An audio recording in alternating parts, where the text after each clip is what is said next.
السلام علیکم ورحمۃ اللہ وبرکاتہ۔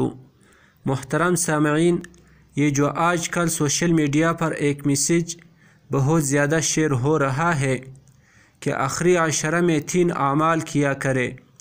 نمبر 1، ہر رات 1 روپیہ خیرات کرے۔ جس رات لیلۃ القدر ہوگی وہ 1 روپیہ کی خیرات ایسے ہو جائے گی جیسے آپ نے 84 سال تک خیرات دی۔ نمبر 2، ہر رات 2 رکعت نماز ادا کرے۔ جس رات لیلۃ القدر ہوگی وہ نماز ایسی ہو جائے گی جیسے 84 سال عبادت کی ہو۔ نمبر 3، ہر رات 3 بار سورۃ اخلاص پڑھے۔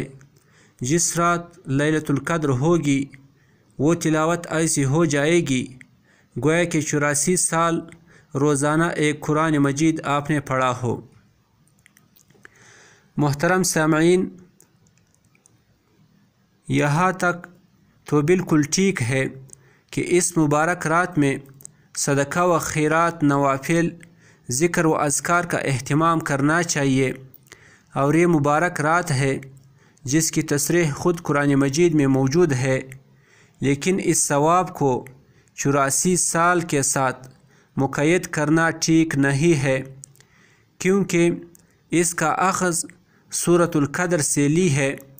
تو اگر اس رات میں عبادت کی ثواب آذار مہینے یعنی 83 یا 84 سال کے برابر ہوتا تو پھر کا 1000 شہر فرماتے، لیکن اللہ تعالیٰ نے خیر من 1000 شہر فرمایا ہے، اور خیر کا ترجمہ ہے زیادہ بہتر۔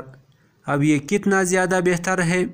1000 مہینے سے لاکھ بہتر ہے، کروڑ بہتر ہے، کتنا بہتر ہے؟ اس کا علم اللہ تعالیٰ کو ہے۔ جب اللہ تعالیٰ نے مبہم چھوڑا ہے تو ہم اپنے طرف سے کیوں متعین کرتے ہیں؟ تو خلاصہ یہ ہوا کہ اس مبارک رات میں عبادت کرنے، خیرات کرنے اور ذکر و اذکار کرنے کی بڑی فضیلت ہے۔